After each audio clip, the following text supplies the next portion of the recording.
નમસ્કાર દર્શક મિત્રો, એચડી ન્યૂઝમાં આપનું હાર્દિક સ્વાગત છે। હું છું આપની સાથે આરડી વાઘેલા। જોઈએ આજના મુખ્ય સમાચાર। ગોલા ગામમાં ખાનગી લો લેવલ પુલના કારણે વરસાદી પાણી ભરાવાની સમસ્યા, તપાસની માંગ। વિદ્યાર્થીઓ, ગામજનો અને એસટી બસ સેવા દર વર્ષે પ્રભાવિત ડ્રેનેજ વિભાગ દ્વારા તાત્કાલિક તપાસ અને કાર્યવાહી કરવાની ગામ લોકોએ માંગ કરી છે।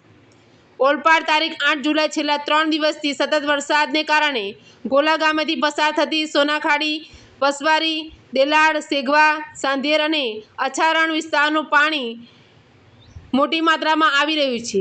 ગોલા ગામથી ગોલા પાટિયા વચ્ચે ખેતરમાં અવરજવર માટે બનાવવામાં આવેલા ખાનગી લો લેવલ પુલને કારણે ખાડીમાં જળકુંભી અને અન્ય કચરાઓનો ભારે ભરાવો થતો હોવાનું ગામ લોકોએ જણાવ્યું છે। ગામ લોકોના જણાવ્યા મુજબ જળકુંભીનો ભરાવો થવાથી વરસાદી પાણીનો નિકાલ સમયસર થતો નથી।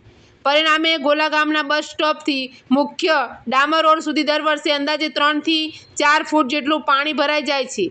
પાણી લાંબા સમય સુધી ભરાયેલું રહેતા ગામની જનજીવન પ્રભાવિત બને છે। પાણી ભરાવાના કારણે ગામના વિદ્યાર્થીઓ શાળાએ જઈ શકતા નથી, તેમજ સુરત તરફ આવતી જતી એસટી બસ સેવા પણ બંધ કરવાની ફરજ પડે છે, જેના કારણે મુસાફરો, વિદ્યાર્થીઓ અને રોજિંદા કામકાજ માટે બહાર જતા લોકોને ભારે હાલાકીનો સામનો કરવો પડે છે। ગામજનોએ આક્ષેપ કર્યો છે કે દર વર્ષે વરસાદી પાણીનો નિકાલ થાય તે માટે ગામ લોકોએ પોતાના ખર્ચે જેસીબી મશીન મંગાવી પુલ નજીક જળકુંભી અને અવરોધો દૂર કરવાની કામગીરી કરવી પડે છે, છતાં સમસ્યાનો કાયમી ઉકેલ આવતો નથી। આ સમગ્ર મામલે ગામજનોએ અનેક પ્રશ્નો પણ ઉઠાવ્યા છે। ખેતરમાં જવા માટે બનાવવામાં આવેલા આ ખાનગી લો લેવલ પુલનું સંભવિત સરકારી વિભાગની મંજૂરીથી બનાવવામાં આવ્યો નથી। જો મંજૂરી આપવામાં આવી હોત તો શું તે મંજૂર નકશા અને એસ્ટિમેટ મુજબ બનાવાયો છે, તેમજ તેના કારણે કુદરતી પાણીના વહેણમાં અવરોધ ઊભો થયો છે, કેમ કે તેની પણ તપાસ થવી જરૂરી હોવાનું ગોલા ગામના લોકોનું જણાવ્યું છે। ગામ લોકોએ ડ્રેનેજ વિભાગ તથા સંબંધિત તંત્રને માંગ કરી છે કે સમગ્ર ઘટનાની તાત્કાલિક અને નિશ્ચિત તપાસ કરવામાં આવે, જરૂરી હોય ત્યાં કાયદેસરની કાર્યવાહી કરવામાં આવે, તેમજ વરસાદી પાણીનો કાયમી નિકાલ થાય તે માટે યોગ્ય તકનીકી ઉકેલ અમલમાં મૂકવામાં આવે, જેથી દર વર્ષે સર્જાતી આ ગંભીર સમસ્યાઓમાંથી ગોલા ગામના લોકોને રાહત મળી શકે। એચડી ન્યૂઝ સાથે રિપોર્ટ હરિકૃષ્ણ ભટ્ટ, સુરત, ઓલપાડ।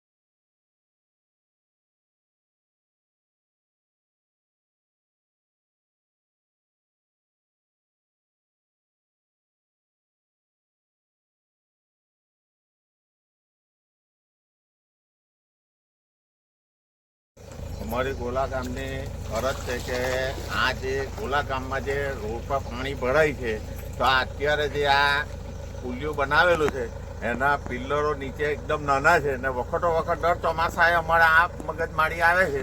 અત્યારે અમારા ગોલાના રોડ પર 3 થી 4 ફૂટ પાણી છે, બસો આવતી નથી, એટલે અમારે અત્યારે સવારે 8 વાગે જેસીબી આ કામ દર વર્ષે આ કરવું પડે છે। એટલે ડ્રેનેજ વિભાગને અમારી નમ્ર વિનંતી કે પહેલાં આવીને તમે અહીંયા જો, અમને તમે ફોટા બી મોકલીએ છે, માટે આ ડ્રેનેજનું ખાનગી કે એ લોકોએ બનાવેલું છે, ભલે પરમિશન આપી છે એ લોકોને ખેતરમાં જવા માટે, તો આ એ લોકોને પુલિયું તમે ઊંચું બનાવો તો અમારા ગોલા ગામ બિલકુલ પાણી વગર રહે, નહીં તો અત્યારે અમારો વાહન વ્યવહાર બિલકુલ બંધ થઈ ગયેલો છે।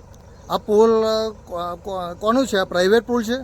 પ્રાઇવેટ પુલની પરમિશન આપેલી છે, પણ ખેતર ઉપર જવા માટે પુલ બનાવેલો છે। જ્યારે વખતો વખત આ ખેતર તો વેચાયા કરતું છે 2-3 વાર, એટલે હવે કયા માલિકે બનાવ્યું હોય તે આપણને ખબર નથી, પણ આ એની જરૂર છે ત્યારે અમે રજૂઆત કરેલી, પણ તે આજ પ્રમાણે એ લોકોએ બનાવેલું। જો ઊંચું બનાવતે તો આ પ્રોબ્લેમ નહીં આવતે। તો અમારા ગોલામાં અત્યારે ગોલા ગામ પર મંદિર પાસે પાણી આવે છે, એટલે આનું જે કંઈ હોય તે પહેલાં ડ્રેનેજ વિભાગે ઘટતું કરવું આ